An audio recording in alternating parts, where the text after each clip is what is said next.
Hello बच्चों, कैसे हैं आप सभी।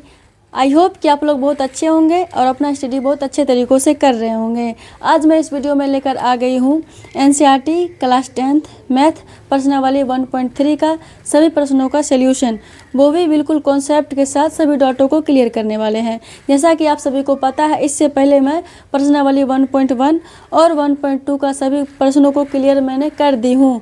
आप चाहे तो लिंक डिस्क्रिप्शन में मिल जाएगा आपको, आप वहाँ से जाके देख सकते हैं। तो चलिए बच्चों, अब मैं प्रश्न को पढ़ती हूँ। प्रश्न क्या कहता है, प्रश्नावली 1.3 का पहला प्रश्न। तो आइए पढ़ लेते हैं। यहाँ पे लिखा हुआ है, सिद्ध कीजिए कि √5 एक अपरिमेय संख्या है। तो देखिए बच्चों, हम सभी को पता है कि √5 एक अपरिमेय संख्या है, लेकिन ये प्रश्न क्या कह रहा है, सिद्ध करके बताइए कि √5 अपरिमेय संख्या कैसे है। तो चलिए, कोई दिक्कत नहीं है, मैं इसे सिद्ध कर लेती हूँ। ठीक है, तो यहाँ पे सबसे पहले क्या करना है, सबसे पहले यहाँ पे लिखेंगे हल। सबसे पहले यहाँ पे लिखेंगे हल। अब मान लेना है, तो मुझे मानना क्या है, तो यहाँ पे देखिए, यहाँ पे क्या √5 एक अपरिमेय संख्या है। तो जस्ट इसके विपरीत यानी अपोजिट यानी उल्टा मान लेना है कि √5 एक परिमेय संख्या है। तो आइए अब हम मानते हैं। देखिए, लिखेंगे यहाँ पे माना कि √5 एक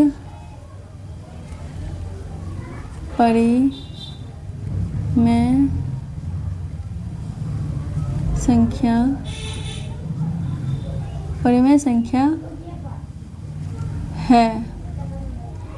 संख्या है। अब क्या करना है बच्चों, तो यहाँ पे जब मैंने √5 को परिमेय संख्या मान ली हूँ, तो यहाँ पे मैं लिख लेती हूँ। इसलिए √5 बराबर p/q, परिमेय संख्या के रूप में लिखने के लिए p/q लिख लिए। ठीक है, अब यहाँ पे लिख लेंगे जहाँ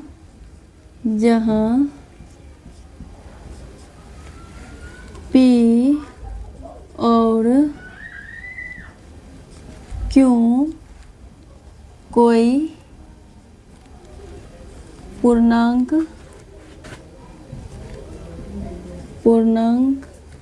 है। पूर्णांक किसे कहते हैं बच्चों, आप सभी को पता है। तो चलिए, पूर्णांक किसे कहते हैं उसको मैं देख लूँगी। ठीक है, यहाँ पे और यहाँ पे लिख लेंगे एवं p और q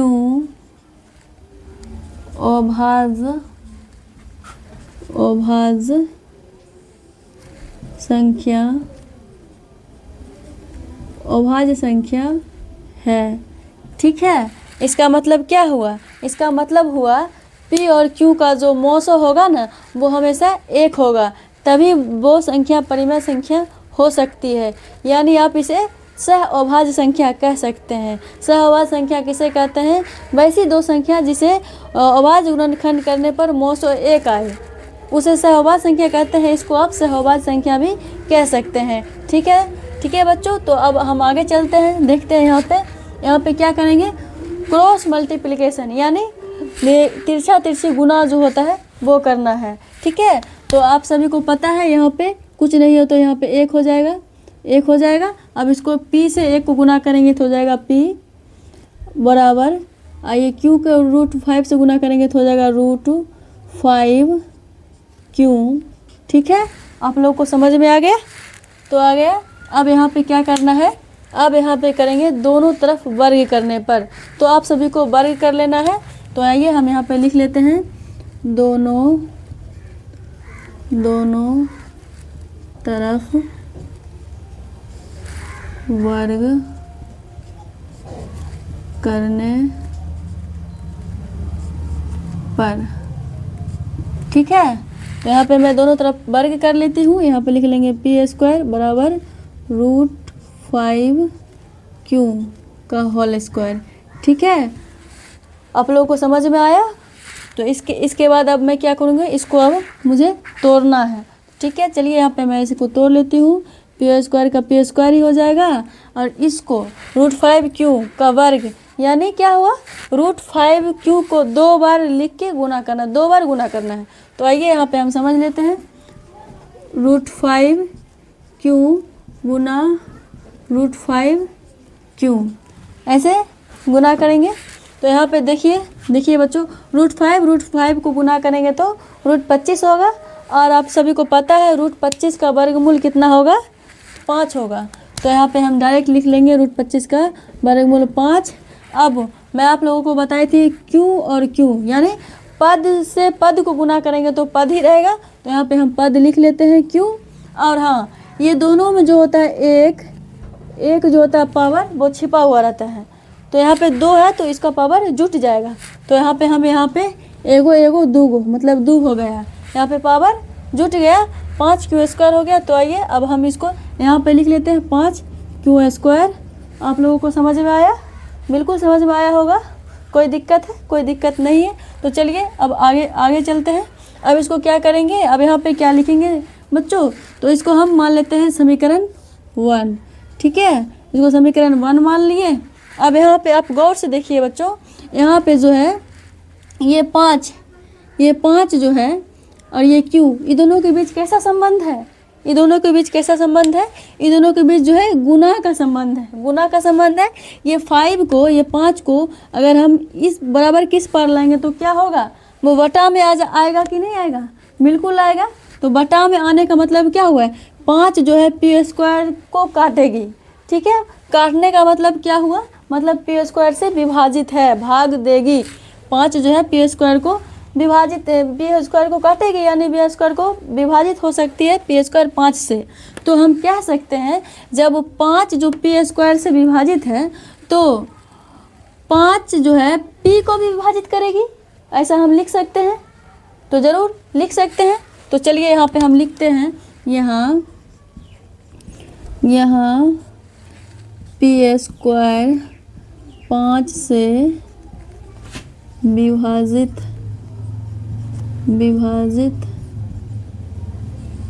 है। तो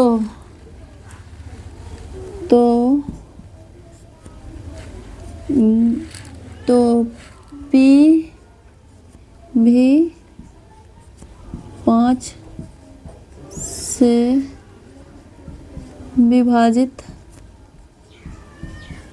विभाजित है। ठीक है, ये हम लिख सकते हैं कि नहीं, बिल्कुल लिख सकते हैं। तो चलिए अब हम आगे चलते हैं। आगे हम क्या लिखेंगे, तो हम यहाँ पे दोस्तों, यहाँ पे बच्चों, मैं एक आपको प्रोसीजर बताऊंगी जो आपको इस तरह का प्रश्न जब भी आए तो आपको यूज कर लेना है। जैसे मान लो यहाँ √5 है, अगर यहाँ पे √2 आता, √3 आता या तो ये सभी मतलब वो प्रोसीजर मैं बताऊंगी, वो सभी इसी प्रोसीजर रख के इसी तरह बनाना है। ठीक है, बस सिर्फ यहाँ पे √5 है, वहाँ पे √3 कर लीजिएगा, वहाँ जहाँ पे √5 दे रहे हैं वहाँ √3 कर लीजिएगा। अगर √2 रहेगा तो जहाँ √5 है वहाँ √2 कर लीजिएगा। तो चलिए मैं एक प्रोसीजर बताती हूँ, आप लोग यहाँ पे लिख लीजिएगा। जैसे यहाँ पे लिखिएगा, जैसे माना p बराबर 5m रखने पर, यहाँ पे जैसे हम 5m रखे, अगर √3 रहता तो यहाँ पे 3m रख लेते आप सभी, अगर √2 रहता तो यहाँ पे √2m रख लेते। यही एक प्रोसीजर है जिससे हम बनाएंगे। आप इस टाइप के सभी प्रश्नों में यही प्रोसीजर का इस्तेमाल करिएगा। ठीक है, तो यहाँ पे मैं लिख लिया, माना p बराबर √5 रखने पर, तो यहाँ p² की जगह पे √5 रखेंगे, p की जगह पे √5 रखेंगे तो हो जाएगा p की जगह पे 5m रखेंगे, तो यहाँ पर रख लेंगे 5m, यहाँ स्क्वायर है तो इसका दोनों का होल स्क्वायर कर लेंगे, बराबर 5q है तो 5q² हो जाएगा। ठीक है, इतना आप लोग को समझ में आया? कोई दिक्कत भी है? कोई दिक्कत नहीं है। तो चलिए आगे बढ़ते हैं। तो यहाँ पे देखिए इसका वर्ग कितना हो जाएगा, 25 m² का m² हो जाएगा, बराबर ये हो जाएगा 5q²। अब देखिए ये दोनों यहाँ कट रहा है कि नहीं कट रहा है, ये 5 को इधर करेंगे तो 25 से कटेगा कि नहीं। आप चाहो तो यहाँ पे डायरेक्ट भी काट सकते हैं। तो यहाँ पे हम काटते हैं 25 5 बार में कटा तो यहाँ पे लिखेंगे 5 m² बराबर Q²। अब तराजू को इधर उधर कर सकते हैं ना, मतलब इसको इधर है, इसको मतलब सीधा करके लिख लेते हैं Q² बराबर 5 m²। ठीक है, आप लोग को इतना समझ में आया? कोई दिक्कत भी? कोई दिक्कत नहीं है। तो यहाँ पे हम मान लेंगे इसको समीकरण 2। ठीक है, इसको समीकरण 2 मान लेंगे। अब क्या करेंगे यहाँ पे देखिए बच्चों, ये जो है यहाँ पे भी वही है जो यहाँ पे लिखे। यहाँ पे आप गौर से देखिए, यहाँ ये 5 जो है Q² इधर गुना में है, इधर करेंगे तो ये बटा में हो जाएगी, और ये बटा में होगी तो बटा मतलब विभाजित। बटा का मतलब क्या हुआ? विभाजित। ये 5 जो हमेशा Q को काटेगी, काटने का मतलब हुआ भाग देगी, विभाजित होगी। और हाँ, जब ये 5 Q² से विभाजित है तो 5 Q से तो भी विभाजित होगी। बस वही बात यहाँ पे मुझे लिखना है। मैं लिख दूँगी यहाँ Q² 5 से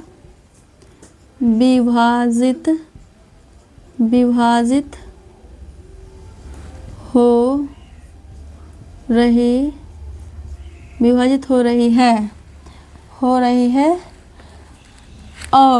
रही है एवं Q भी 5 से विभाजित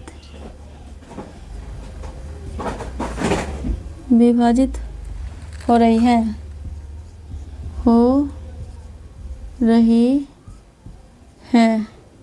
ठीक है, आपको ये लिखना है। यहाँ तक कोई दिक्कत नहीं है। तो चलिए अब हम यहाँ से आगे लिखते हैं। अब यहाँ पे आगे लिखते हैं तो मैं यहाँ पे लिख देती हूँ, इसको रिमूव करके यहाँ पे लिख देती हूँ। यहाँ पे क्या हो जाएगा, ये देखिए समीकरण 1 और समीकरण 2। समीकरण 1 और समीकरण 2 में देखिए ये P² बराबर हो जाएगा 5, यहाँ हो जाएगा Q² बराबर 5 m² या Q²। ये दोनों को देख के आपको क्या लग रहा है? यहाँ पे कंडीशन क्या था? जहाँ P और Q कोई पूर्णांक है एवं P और Q अभाज्य संख्या है, यानी कह लो ये अभाज्य संख्या है। इसका कंडीशन था कि ये जो P और Q का जो होगा मोसो हमेशा 1 होगा। यहाँ पे क्या है? समीकरण 1 और ये समीकरण 2 में दोनों जी 5 आ गया। यहाँ पे हम लिख सकते हैं समीकरण 1 एवं समीकरण 2 से ये साबित होता है कि P ये जो है मोसो यानी HCF नॉट इक्वल टू 0, मतलब Q का मान जो है कि नॉट इक्वल टू 0। यहाँ पे हम लिख सकते हैं जैसे मोसो, यहाँ पे लिख सकते हैं साबित होता है कि मोसो नॉट इक्वल टू 1, यानी ये 1 नहीं आया। यहाँ पे समीकरण 1 देख लीजिए 5 है, यहाँ 2 लिख लीजिए 5 है, यहाँ पे समीकरण 1 नहीं आया। अगर 1 आती तब ये परिमेय संख्या हो जाती √5, लेकिन यहाँ पे 1 नहीं आई तो यहाँ पे परिमेय संख्या नहीं होगी। बस यही बात यहाँ पे हमें लिखना है। समीकरण 1 एवं समीकरण 2 से ये साबित होता है कि मोसो नॉट इक्वल टू 1। ठीक है, अतः यहाँ पे लिख लेंगे अतः हमारी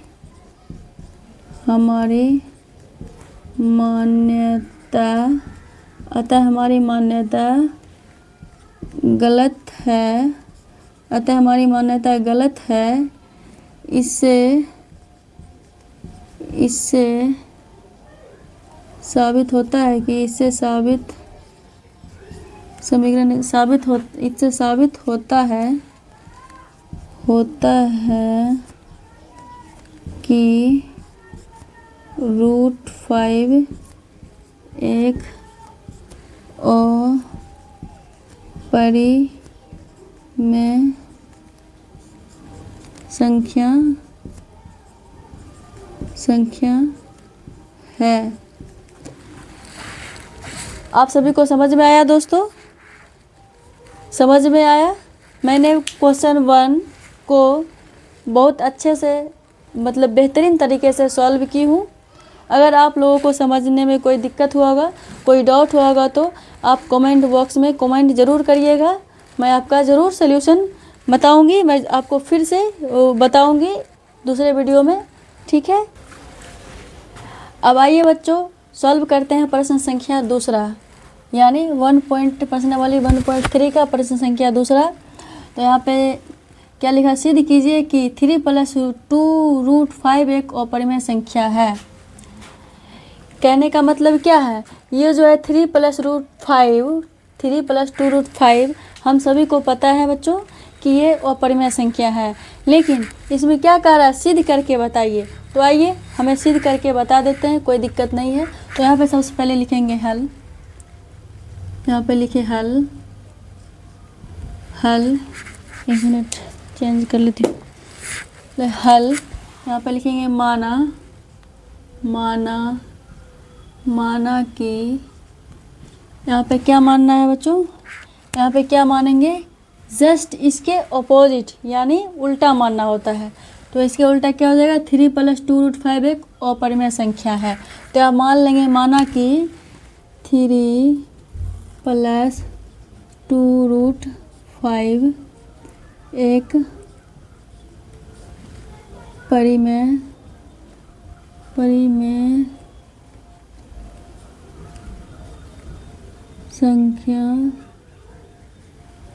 परिमेय संख्या है, ठीक है?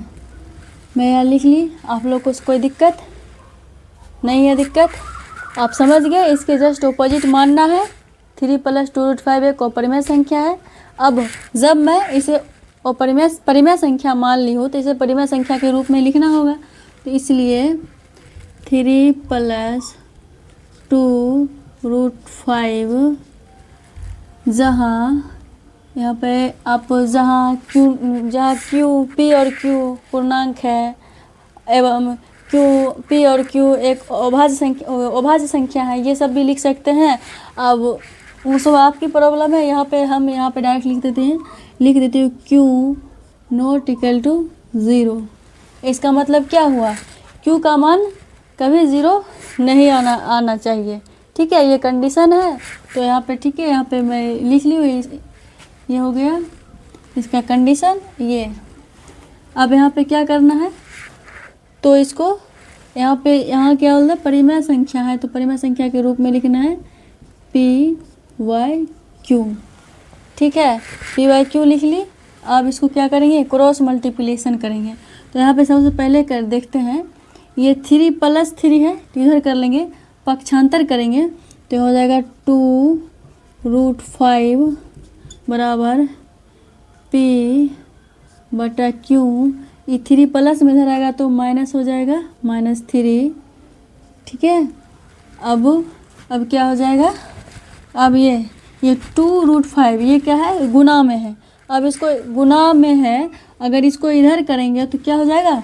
बटा में आ जाएगा। तो यहाँ पे हम लिख लेते हैं √5 बराबर PYQ -3 1/2, ठीक है?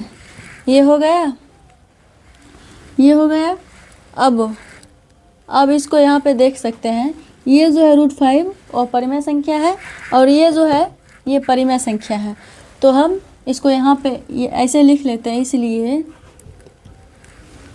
ये अपरिमेय संख्या है। √5 एक अपरिमेय संख्या है और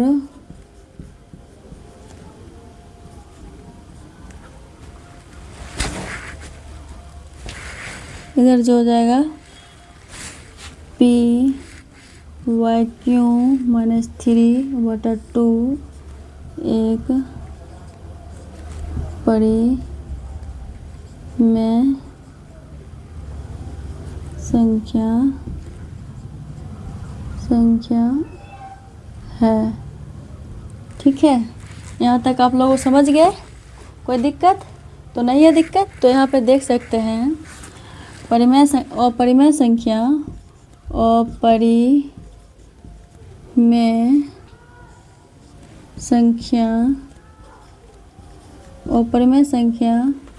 बराबर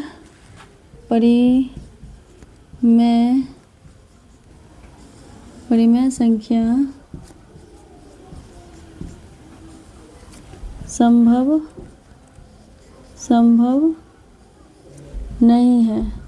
संभव नहीं है। आप लोगों को पता है अपरिमेय संख्या संभव बराबर संभव नहीं है, तो यहाँ पे हम लिख सकते हैं अतः हमारी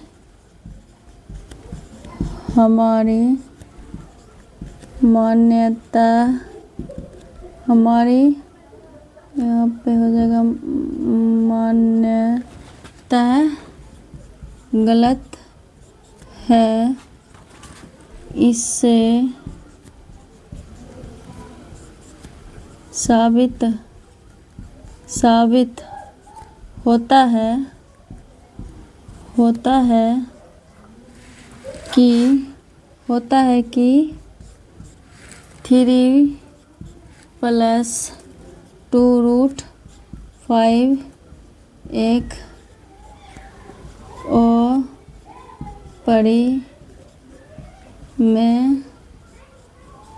संख्या है। ठीक है, आप लोगों को समझ में आ गया होगा। तो प्यारे बच्चे, मैं आप लोग को बता दूं कि मैथ जो होती है ना बच्चों, प्रैक्टिस की चीज़ है। आप इसे घर पे आप इसे 1 बार 2 बार 3 बार प्रैक्टिस करोगे ना, तो ये आपको खुद ब खुद आने लगेगी। मतलब मेरी कहने का मतलब है, आप इसे प्रैक्टिस जितने बार आप इसको प्रैक्टिस करोगे उतना ये आसान होते जाएगी। ये बहुत सिंपल प्रश्न है। ठीक है, आप जैसे देख लो, आप किसी चीज़ को, किसी प्रश्न को, मान लीजिए 100 प्रश्न आप याद करते हैं, तो 1 घंटे बाद देखते हैं 50% प्रश्न भूल जाते हैं। ठीक है, और 1 दिन बाद 70% प्रश्न को आप भूल जाते हैं। तो मैथ जो होती है बच्चों, प्रैक्टिस का चीज़ है। आप जितनी बार प्रैक्टिस करेंगे उतना आपके लिए अच्छा होगा। याद करने की चीज़ नहीं है, याद करने से भूल जाते हैं। प्रैक्टिस बेस्ट है, जितना प्रैक्टिस करेंगे उतना आपके लिए बढ़िया होगा। ठीक है, कोई दिक्कत तो नहीं है? दिक्कत बच्चों, अब हम सॉल्व करेंगे प्रश्न संख्या 3। यहाँ पे देख सकते हैं बच्चों, प्रश्न संख्या 3 जो है, इसका 3 प्रश्न है। इसी के साथ ये जो है प्रश्नावली 1.3 समाप्त हो जाएगी। ठीक है, तो चलिए यहाँ हम पढ़ते हैं क्या कहता है। यहाँ पे लिखा हुआ, सिद्ध कीजिए कि निम्नलिखित संख्याएं अपरिमेय है। मतलब यहाँ पे सिद्ध करना है कि ये जो नीचे 3 प्रश्न दिए गए हैं सभी अपरिमेय है या नहीं। क्या वाक्य में ये अपरिमेय है, ये हमें सिद्ध करके बताना है। तो जैसा कि बच्चों हम सभी को पता है कि ये तीनों संख्या जो है अपरिमेय है, लेकिन हमें सिद्ध करना है। तो आइए हम सिद्ध कर लेते हैं। यहाँ पे लिखेंगे सबसे पहले हल हम ले लेंगे तीसरा का पहला, तो यहाँ पे लिख लेंगे पहला क्वेश्चन। तो पहला यहाँ पे मान लेंगे माना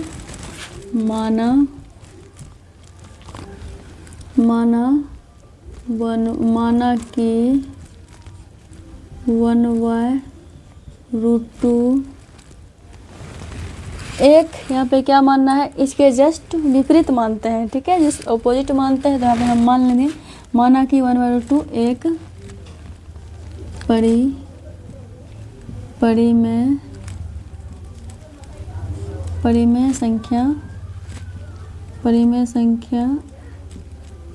परिमेय संख्या है। ठीक है, तो जब मैंने मान ली हूँ कि माना 1/√2 एक परिमेय संख्या है, तो हमें परिमेय संख्या के रूप में लिखना होगा। ठीक है, इसलिए हमने यहाँ पे लिख लेते हैं 1/√2 बराबर PYQ, परिमेय संख्या के रूप में लिख लिए। यहाँ पे लिख लेंगे क्यू नॉट इक्वल टू 0। आप चाहो तो यहाँ भर के भी लिख सकते हो, पी और क्यू कोई पूर्णांक है, पी और क्यू अभाज्य संख्या है, मतलब लिख सकते हैं। हम यहाँ पे लिखें क्यू नॉट इक्वल टू 0। अब यहाँ पे हम क्या करेंगे, तो यहाँ पे जो है हम अंक को पलट देंगे, उलट देंगे, तो ये रूट ऊपर हो जाएगा, एक नीचे हो जाएगा, ये ऊपर हो जाएगा, यहाँ पे हमारा सोल्यूशन हो जाएगा। ठीक है, तो यहाँ पे हम क्या कर लेंगे, यहाँ पे लिखेंगे अंक को पलटने, अंक को पलटने पर, अंक को पलटने पर क्या हो जाएगा, अंक को पलटने पर हो जाएगा यहाँ पे √2 ऊपर हो जाएगा, ये ऊपर है 1, यहाँ पे यानी 1। यहाँ पे जो होता है एक सभी संख्या में छुपा हुआ रहता है, तो हम भी यहाँ पे छोड़ देते हैं। आप चाहो तो लिख भी सकते हैं, लेकिन लिखने से कोई फ़ायदा नहीं होता, वो छोड़ ही दीजिए तो ठीक है। यहाँ पे छोड़ दिए। अब इसको पलटेंगे तो Q ऊपर हो जाएगा और P नीचे हो जाएगा। ठीक है, अब हम क्या करेंगे, इतना आप लोगों को समझ में आया? कोई दिक्कत भी है? कोई दिक्कत नहीं है तो ठीक है। तो हम यहाँ हम क्या लिखेंगे, आप √2 और ये Q/P को देख के आपको कुछ समझ में आया? नहीं आया समझ? मैं बताती हूँ। √2 जो है अपरिमेय संख्या है और ये Q/P जो है परिमेय संख्या है। आप सभी को पता है कि अपरिमेय संख्या बराबर परिमेय संख्या कभी नहीं हो सकती है, कभी नहीं हो सकती है, पता है? तो ये हमारा सिद्ध हो गया। यहाँ पे हम ऐसे लिखेंगे कि √2 एक अपरिमेय संख्या है, अपरिमेय संख्या है, अपरिमेय संख्या है और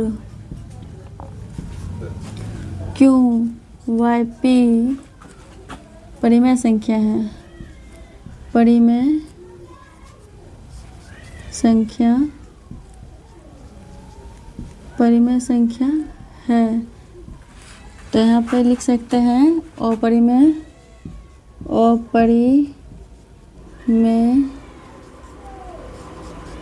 संख्या बराबर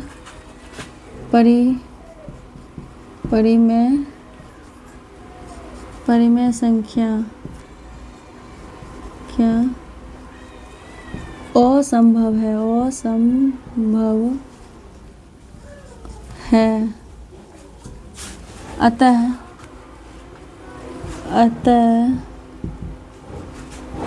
हमारी मान्य, एक मिनट, अतः हमारी मान्यता गलत है, अतः हमारी मान्यता गलत है। इससे साबित होता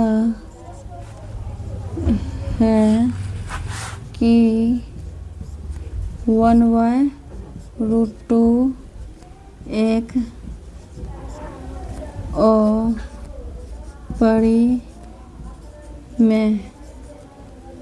अपरिमेय संख्या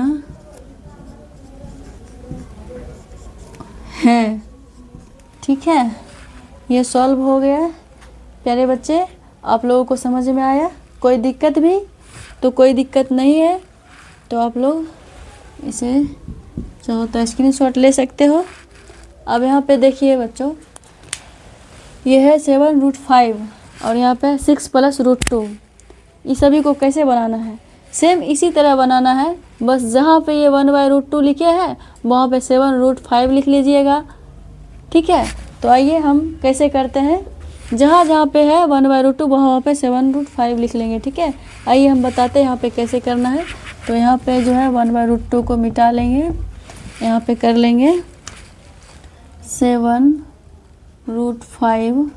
ठीक है, ऐसे हो जाएगा। यहाँ पे है तो यहाँ भी हम मिटा लेंगे, इसको हम मिटा लेंगे। यहाँ पे हम लिख लेंगे 7√5।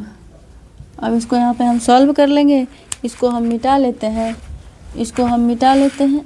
यहाँ पे ऐसे इसको हम मिटा लिए, ठीक है। अब इसको देखिए यहाँ पे सॉल्व हो जाएगा ये।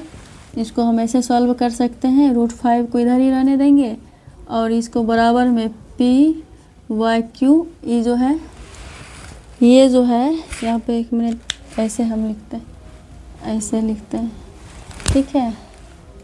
ऐसे 1 मिनट, ये जो है इधर है, ये यानी √5 और 7 ये दोनों गुना में है और गुना के इस तरफ आएगा तो ये बटा में हो जाएगा। तो यहाँ पे लिख लेंगे बटा 7, ये होगा मेन बटा, तो यहाँ पे हो जाएगा √5, ठीक है।